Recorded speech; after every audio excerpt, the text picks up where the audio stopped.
Assalamualaikum warahmatullahi wabarakatuh.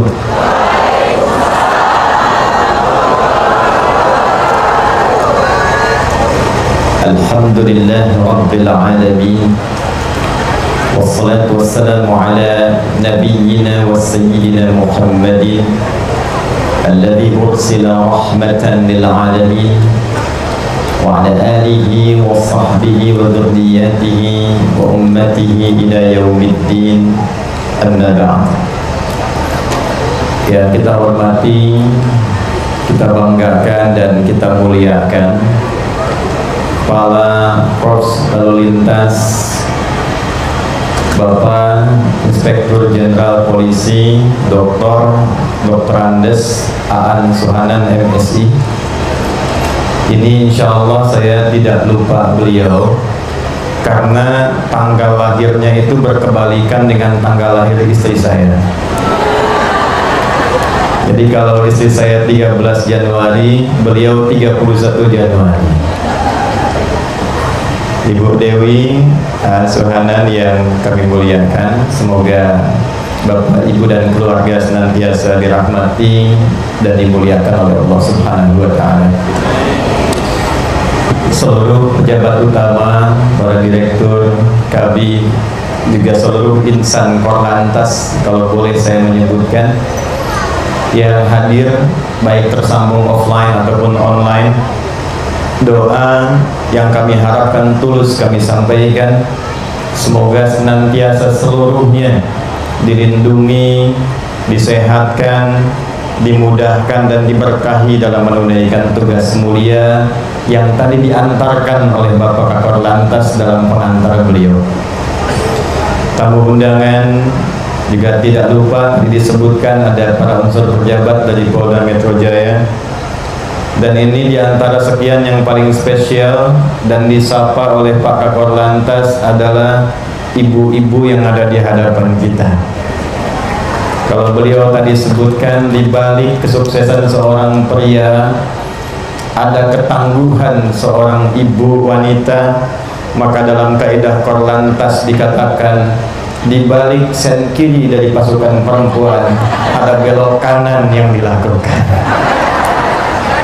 Semoga para ibu yang hadir di malam hari ini senantiasa diberikan kesehatan, semangat dan kekuatan. Ibu dan bapak, teman-teman sekalian, insan Korlantas, saya merasakan malam hari ini sebelum kita berdoa ada 3 kebahagiaan. Yang ini menjadi rahmat yang harus setidaknya kita syukuri di malam hari ini. Kebahagiaan pertama, Korlantas mendapatkan berkah dari Maulid Nabi karena milad yang ke-69 ini bertepatan dengan bulan dilahirkannya Nabi Muhammad SAW. Itulah sebabnya mengapa bulannya ditetapkan bulan Hijriyah, karena peredaran bulan itu akan selalu membersamai perputaran bulan-bulan Masehi. Sekarang September, boleh jadi ke depan Rabiul Awalnya bisa bergeser, bisa ke Oktober, bisa ke November, tapi atas berkat rahmat Allah yang Maha Kuasa, di bulan ini, di tahun ini, bersamaan dengan menjelang lahirnya Korlantas nanti di 22 September, alhamdulillah Allah berkahi bertepatan dengan bulan lahirnya Nabi Muhammad SAW. Untuk itu kita berharap semoga keberkahan di bulan lahirnya Nabi menyertai dan meliputi seluruh insan Korlantas di lapisan bumi negara kesatuan Republik Indonesia ini. Nah, itu tidak cukup dengan amin, kita nanti harus tunjukkan dulu pedomannya itu. Kedua, saya merasa bahagia dan mengucapkan selamat karena malam ini Korlantas menginspirasi seluruh lapisan anak negeri dan memberikan contoh positif. Begini seharusnya kita menjadi bangsa, warga negara, masyarakat Indonesia. Polri-nya hadir, ulamanya datang, masyarakatnya gembira, laki-lakinya, perempuannya, tua mudanya, yang masih ada ayah, yang telah ditinggal ayah, yang ada ibu. Ini yang kita rindukan dalam berindonesia, berbangsa, bermasyarakat, bernegara. Jadi alhamdulillah malam ini Korlantas kirimkan pesan, insya Allah kalau ulamanya, polrinya, masyarakatnya, warga negaranya rukun seperti ini, kompak, berdoa bersama, saling mendukung, saling menguatkan, insya Allah rasa-rasanya Indonesia emas yang kita harapkan ke depan, kita bisa song-song dengan semangat dan keteguhan. Karena itu terima kasih seluruh bagian dari Korps Lalu Lintas ini. Semoga acara malam hari ini mendapatkan ridho dan keberkahan di sisi Allah Subhanahu wa Ta'ala. Kebahagiaan ketiga, ini sebagai mukaddimah pengantar, Korlantas itu alhamdulillah hari ketetapan khusus lahirnya itu insya Allah akan selalu saya ingat, karena memang ini lahir 11 hari setelah saya lahir.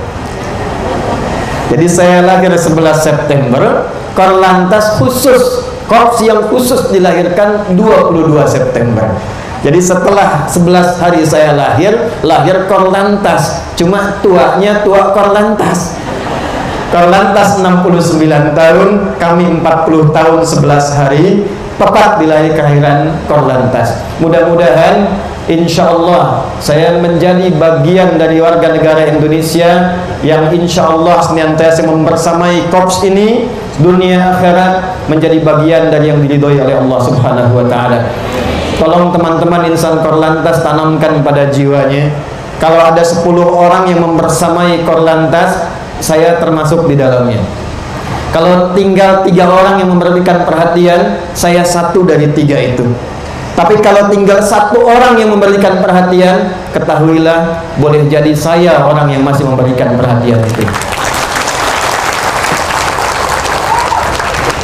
Hadirin sekalian, saya mohon izin ingin khususkan dulu ini pada seluruh bagian dari warga Korlantas. Anda mesti bangga menjadi bagian dari korps ini, karena setidaknya kalau Anda muslim, itu ada 8 hadis Nabi yang dihimpun oleh para ulama-ulama kredibel, yang dikhususkan 8 ini kalau kita riset ternyata seluruhnya terkait dengan tugas Korlantas. Nah ini yang jarang diviralkan. Jadi boleh nanti Pak Kapar kalau penerimaan yang ingin masuk korps Korlantas bisa dicantumkan 8 keutamaan dari hadis Nabi Muhammad SAW. Sehingga saya ingin setiap yang masuk ke korps ini mengenakan seragamnya, dia bukan sekedar mendapatkan kebanggaan sebagai bagian dari abdi negara di Polri, tapi saat yang sama dia sedang mengabdi dan mendapatkan kebanggaan dari 8 hadis Nabi Muhammad SAW. Yuk kita ambil 1 hadis riwayat Muslim, nomor hadis 553, diriwayatkan oleh seorang bernama Jundub bin Junada, punya nama viral namanya Abu Dzar Al-Ghifari. Ibu kenal Abu Dzar Al-Ghifari? Ah, bagus. Kalau bilang kenal saya pulang tuh. Saya tahun lalu Pak Kakor, saya ngisi di Pekanbaru, Bu. Jemaah banyak. Begitu saya tanya, kenal Firaun? Kenal. Langsung saya pengen pulang tuh. Jangan-jangan ini ada yang menyamar gitu. Abu Dzar Al-Ghifari termasuk kalangan sahabat inti di era Nabi, berubah dari kurang baik menjadi baik, mendekat kepada Rasulullah, mendapatkan pelajaran penting, jadi orang viral. Di antara hadis yang beliau sampaikan, saking pentingnya, langsung muridnya Imam Al-Bukhari yang mengambilnya, dicantumkan dalam kitab sahihnya, disebut dengan Sahih Muslim, diletakkan nomor hadis 553. Apa bunyinya? Haddatsana qala Rasulullah sallallahu alaihi wasallam, uridat alayya a'malu ummati hasanuha wa sayyi'uha wa min a'malil mahasin al-adha. Perhatikan kalimatnya baik-baik. Al-adha yunmatu 'anit thariq. Paham? Tidak. Yuk kita terjemahkan. Uribat 'alayya a'malu ummati. Satu kali ditampilkan kepadaku oleh malaikat. Allah tugaskan malaikat Jibril, ya Jibril, tampilkan kepada Nabi Muhammad SAW a'malu ummati, presentasi amal-amal umatnya, dari bangun tidur sampai tidur lagi. Ditunjukkan hasanuha wa sayyi'uha, yang baik begini, yang buruk begini. Jadi kebiasaan-kebiasaan baik kita 15 abad yang lalu amalannya ditampakkan pada Nabi Muhammad, amalnya bukan orangnya. Yang buruk ditampakkan, ya Rasulullah, ini umatmu nanti akan ada yang mengerjakan kebaikan begini bentuknya, ada yang nanti tergerak mengerjakan keburukan begini jenisnya. Wa min a'malil hasani aw min mahasiniha, di antara amal baik yang ditampakkan itu al-adha yulmatu 'anit thariq. Ada orang yang mengambil profesi, melakukan pekerjaan khusus mengatur jalan, menghilangkan kesulitan orang-orang di jalan raya, menghilangkan gangguan orang-orang berlalu lintas dalam penerjemahan kekinian. Jadi berbanggalah Anda, berbahagialah Anda ketika mengenakan seragam dan di bahu kirinya bertuliskan Korlantas. Maka kalimat itu bukan hanya menunjukkan ada korps yang Anda banggakan, ada hadis Nabi yang melekat di dalamnya yang menjamin bahwa pekerjaan yang Anda kerjakan di korps itu dinilai baik oleh Nabi SAW. Viralkan Pak hadis ini Pak, karena saya yakin 900 orang yang ada di sini pun belum tentu tahu hadis itu. Jadi kalau kita tunjukkan ada yang Nabi puja, ada yang Nabi banggakan, korps ini, pekerjaan ini bukan kalimat pujian dari Adi Hidayat, bukan. Nabi yang sampaikan, ulama yang tegaskan, Imam Muslim yang dokumentasikan. Pekerjaan mengatur jalan, mengarahkan lalu lintas, menghilangkan gangguan di jalan, termasuk perbuatan baik. Saking baiknya, malaikat Jibril diperintahkan tampilkan Jibril kepada Nabi Muhammad. Itu diantara pekerjaan terbaik yang diridhoi oleh Allah. Jadi mohon izin ini ya, bapak dan ibu, termasuk bayangkarinya, ibu support suaminya, jadikan bangga, karena ini diantara pekerjaan yang dibanggakan oleh Nabi SAW. Jadi boleh kalau bapak minta izin permisi nanti sama ibu, Pak Kakor bilang sama ibu, Mi, papi mau berangkat dulu. Ibu tanya, mau kemana Bi? Ingin menjemput kebanggaan hadis Nabi SAW.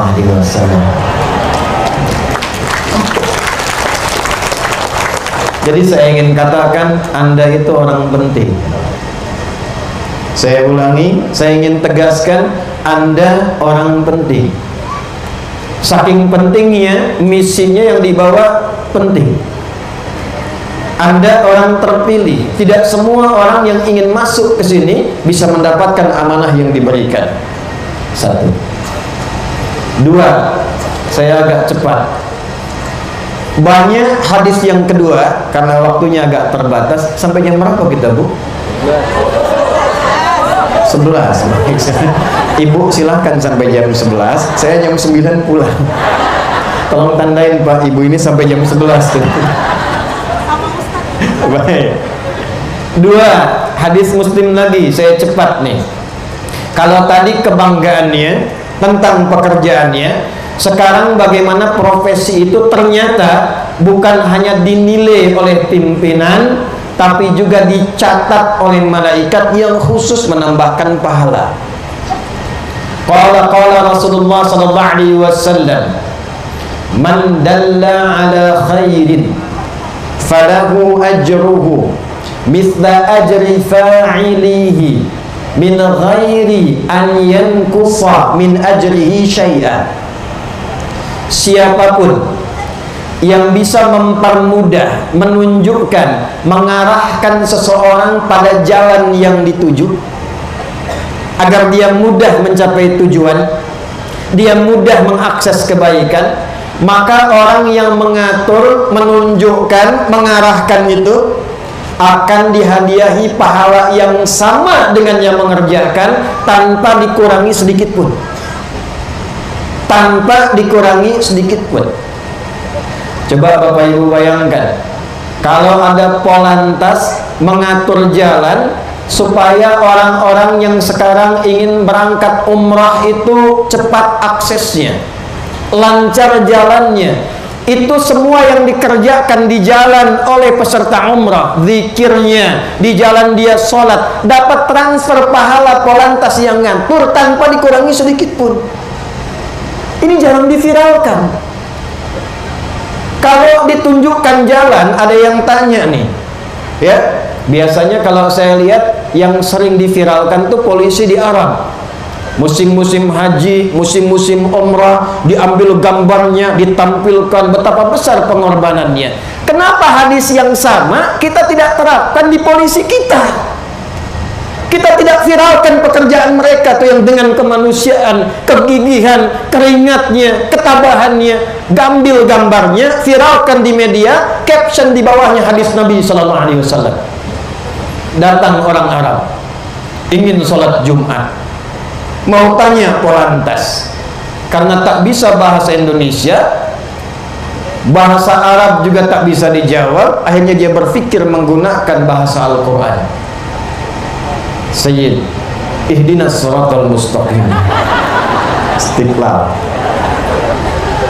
Polantasnya juga lihat, jawab bahasa Arab nggak bisa, bahasa Indonesia nggak nyambung, dia tunjuk, cek jalan Istiqlal. Oh, Pak, siratal ladzina an'amta 'alaihim ghairil maghdubi 'alaihim waladdallin. Bapak lurus lewat jalur ini, jangan belok-belok nanti tersesat, masuk ke sini celaka. Sampai dengan kalimat andalan itu ke Istiqlal, dia sholat dapat pahalanya. Mahal Pak, mahal. Jadi kalau kita mengambil kalimat pertama dari kalimat utuh mantan Kapolri yang kita sangat banggakan, yang namanya diukir di bumi, di lisannya sampai di langit insya Allah, yaitu Jenderal Polisi Hugeng Iman Santosa. Beliau punya kalimat yang sangat luar biasa. Memang baik menjadi orang penting. Sepotong dulu.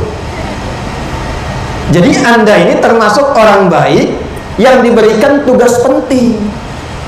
Tugasnya penting. Pak Kakor tadi sampai merinci. Tugas kemanusiaan, membangun peradaban, mengakses, memberikan pelayanan. Ini bisa dipastikan. Ini contoh ya, saya pun mengajarkan kuliah umum di Sespim itu. Kenapa bajunya coklat polisi? Coklat itu terintegrasi dengan setiap tapak warna tanah yang ada di bumi Indonesia. Jadi setiap ada tapak tanah di bumi Pertiwi itu, disitulah Polri hadir menjadi tapak kekuatan dari negara Republik Indonesia ini. Untuk Korlantas, setiap ada tapak jalannya, Korlantas yang ngaturnya. Jadi Anda bisa dibayangkan kalau tidak ada yang ngatur jalan, nggak lancar kita beraktivitas. Lihat yang bolak-balik mau kerja ke Jakarta. Lihat yang ingin berangkat haji, yang umrah, yang ke pengajian. Pertanyaan saya, berapa banyak di antara kita yang sering mendoakan orang-orang penting ini supaya dimudahkan, dikuatkan, dan dilancarkan tugas dan jalannya. Jadi yang pertama, ketika Anda mengenakan seragam ini dengan pangkat apapun, berangkat dan masuk pintu gerbang di depan ini, maka berbanggalah Anda bukan sekedar menunaikan tugas, tapi salah satunya jika Anda muslim, berbanggalah tugas itu akan jadi kebanggaan bersama seragam Anda saat kembali kepada Allah Subhanahu wa ta'ala. Cuma memang kaidah selalu mengatakan bahwa setiap ada yang penting, maka di situ setan selalu hadir untuk menggagalkan tugas-tugas yang penting itu. Maka semakin Anda menjadi orang penting, itu semakin tinggi tantangannya, semakin tinggi pangkat setannya, dan semakin kuat godaan-godaan untuk menjalankan tugas yang dimaksudkan. Itu rumus, Bu. Nanti lain waktu, Bu, ya, kalau kita ngaji di sini lagi, kita belajar khusus fikih setan, Bu.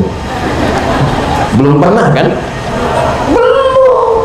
Yang selalu kita hafalkan dulu kan malaikat, surga, ya, nikmat kubur. Kalau Huzaifah al-Yamani radhiyallahu taala anhu selalu tanya kebalik sama Nabi. Ada yang tanya surga, beliau tanya neraka. Ada yang tanya nikmat kubur, beliau tanya siksa kubur. Sahabat itu kesel, kamu ini ngeyelnya luar biasa. Orang pengen ke surga, kamu tanya neraka. Maka kata Hudzaifah, kalau surga itu semua pengen standar, tapi kalau tidak tahu hal yang menjerumuskan ke neraka, menjauhkan dari surga, maka surga tak akan pernah bisa kita capai. Maka di samping belajar tentang malaikat, kita pun mesti tahu diantaranya ada 9 jenis setan yang membahagiakan. Ada berapa, Bu? Hati itu. Nah, contoh nih sebelum masuk ke Korlantas, kita dulu aja nih, ya, Bu, ntar pulang ke rumah, tuh di rumah tuh ada setan khusus penunggu ruangan. Enggak, ini serius, ini saya sampaikan, serius, ya, namanya Dasim. Siapa namanya? Dasim. Nah, perempuannya Dasimah tuh. Muslim perempuannya apa? Muslimah. Mukmin, mukminah. Soim, itu tahu. Apa tugasnya? Setiap dia menunggu ruangan kita datang, itu memberikan was-was kekhawatiran. Makanya ibu nih kalau siang-siang biasa masuk dapur, kamar mandi, masuk kamar, itu malam bisa gelisah. Padahal ibu pakai baju putih, keluar malam ke dapur, awas tuh baju putih, rambut panjang nempel nih. Itu muncul. Nah, itu Dasim. Maka ketika disebutkan jenisnya, Nabi mengajarkan cara untuk menjauhkannya. Kata Nabi, jika Anda masuk ruang kosong, jika Anda masuk ke dalam rumah, di kantor, ruang baru akan dimasuki, ruang lama kosong akan dimasuki, maka faqulu, ucapkan, kata Nabi kama qala sallallahu alaihi wasallam, assalamu alaikum. Ketika Anda ucapkan assalamu alaikum, maka syaitan kemudian berkata, kita tidak punya tempat untuk berada di sini. Jadi ibu nggak harus tunggu jawaban, mau dijawab mau enggak ucapin aja. Waalaikumsalam, lari aja butuh. Tapi kalau tidak dijawab, ya, kemudian tidak kita katakan, kita masuk tanpa salam, setan langsung berkata pada kawannya, kita punya tempat menetap di sini. Ini yang menjadikan suasana rumah kadang tidak nyaman. Dan itu yang seringkali memecah belah hubungan harmoni di rumah tangga. Itu ada di Quran surah kedua Al-Baqarah ayat 102. Yufarriquna bainal mar'i wa zawji. Kalau dibiarkan setan ini menetap, maka potensi mengganggu keharmonisan rumah tangga itu bisa terjadi. Saya punya anak, Bu, sekarang usia 11 tahun. Itu dari 3 tahun sudah saya ajarkan itu. Nah, kalau masuk kamar, ucapkan assalamualaikum, karena ada setan penunggu namanya Dasim. Kalau kakak ucapkan, dia langsung lari. Siap, Bu, ya? Dia lari langsung ke kamar, dia ucapkan assalamualaikum Dasim. Dia sebut namanya tuh. Yang mau saya katakan, Pak, tugas biasa kesehari-hari rutin masuk kamar saja ada setannya. Apalagi Anda memikul tugas penting, pasti pangkat setannya lebih tinggi. Karena itulah kita sempurnakan kalimat Jenderal Hugeng rahimahullahu ta'ala. Memang baik jadi orang penting, tapi lebih penting jadi orang. Itu langsung kalau kita seskim di Lembang itu, disambut bawahnya melati, atasnya ada spanduk, posturnya langsung Jenderal Hugeng, gambarnya senyum, kalimatnya langsung besar. Memang baik jadi orang penting, tapi lebih penting jadi orang. Sebab ketika ketika kita menjadi orang penting dan menjadi tidak baik, maka yang penting itu akan luntur dan gugur dari apresiasi menjadi kejatuhan dan cemoohan. Halo, kenapa dia begini? Maka dari itulah kita kenali apa tantangan yang akan dihadapi Korlantas dalam menunaikan tugas. Seperti apa kita atasi? Bagaimana kita membangun doanya? Inilah inti yang coba kita tampilkan di malam hari ini, selain kebanggaan yang kita rasakan dan kita bawa pulang. Jadi kita baru mulai nih Bu, kalau mau sampai jam 11 Ibu silahkan. Bapak Ibu sekalian, saya bagi dan berikan solusi. Karena waktunya terbatas, kita bahas 2 saja. Solusinya juga kita berikan 2. Tantangan yang pertama yang pasti akan dihadapi dalam tugas itu tidak keluar secara eksternal, tapi muncul dari dalam diri kita secara internal. Karena itulah lontar jumrah yang digambarkan sebagai tantangan berkehidupan dicontohkan sejak era Nabi Adam, disempurnakan di era Nabi Ibrahim, Bu. Nabi Ibrahim itu kakek Nabi Muhammad SAW yang kurang lebih ke 30 ke atas generasinya.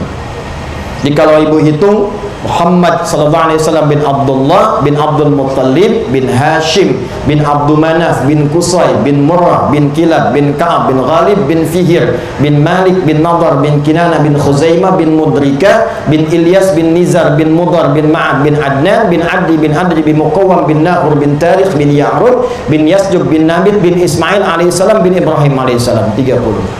Coba ulang itu ya. Nah ini sejak 30 generasi ke atas sudah dicontohkan, jenisnya 3. Dan 3 inilah nanti yang akan disimbolkan dalam lontar jumrah. Setan tidak menggoda dari luar dulu, bukan lewat istri, lewat anak dari eksternal. Datang ke Nabi Ibrahim supaya tugas pentingnya tidak terlaksana dengan baik. Inni ara fil manami anni adbahuka fanzur madza tara. Quran surah As-Saffat di ayat 102 sampai 109. Diperintahkan oleh Allah diuji, ada tugas penting Ibrahim, tunjukkan jenis pengorbanan, tunjukkan kepatuhan, tunjukkan ketaatan, diuji untuk menyembelih anak yang baru dilahirkan dan dinanti-nanti. Yang dituntut oleh Allah itu kepatuhannya, sehingga ketika beliau patuh digantilah itu kemudian dengan kibsh, bikibshin azim, sembelihan yang agung, sampai sekarang menjadi syariat kurban. Tapi apakah dengan kurban yang legasinya sampai detik ini apa langsung dikerjakan? Tidak. Tugas penting itu diganggu oleh setan tingkat tinggi yang datang, yang kelak digambarkan dengan nama Aqabah. Apa namanya? Maka lontar jumrah yang pertama disebut jumrah apa? Aqabah itu gambaran dari nafsu kita yang harus dikendalikan ya. Kalau di Mekah itu di Jamarat ada Aqabah, maka kalau digambarkan di Indonesia mungkin jangkrik kali ya Pak. Jangkrik bos. Halo? Betul Bu? Ketika bertugas seragam dikenakan, setan masuk. Bagaimana cara yang telah ditentukan? Kan ini sudah ada aturan, juknisnya, juklaknya, ketentuan dari Polri-nya, aturan Korlantasnya. Bagaimana ketika di jalan kita mengatur, bagaimana saat menilang, bagaimana saat mengarahkan. Tapi hati-hati Pak, sehebat-hebatnya Bapak dipuji oleh Nabi, hadisnya sampai 8, setannya nggak diam. Begitu seragam digunakan, lewat mobil, setan nebeng. Oh, budak ketawa tuh. Ya. Mobil biasa lewat, mobil bagus, setan bilang, bukan polisinya, setannya yang bilang. Oh, jangkrik tuh. Peluang tuh. Ya, kasino tuh emang pinter tuh. Karena seragam tuh coklat, sinergi tanah, jangkrik tuh hewan tanah, bunyinya berisik. krik krik krik krik krik. Ini godaan pertama. Maka apa yang harus dilakukan ketika datang dari diri kita godaan untuk melanggar aturan? Katakan, saya malu di hadapan Nabi dengan seragam ini karena dijamin dengan 8 hadis yang dibanggakan oleh Rasulullah SAW. Dipakai dengan seragam integrasi dengan tanah, pulang kembali ke tanah membawa seragam kebanggaan, masa dikalahkan oleh godaan nafsu yang tidak penting dalam kehidupan.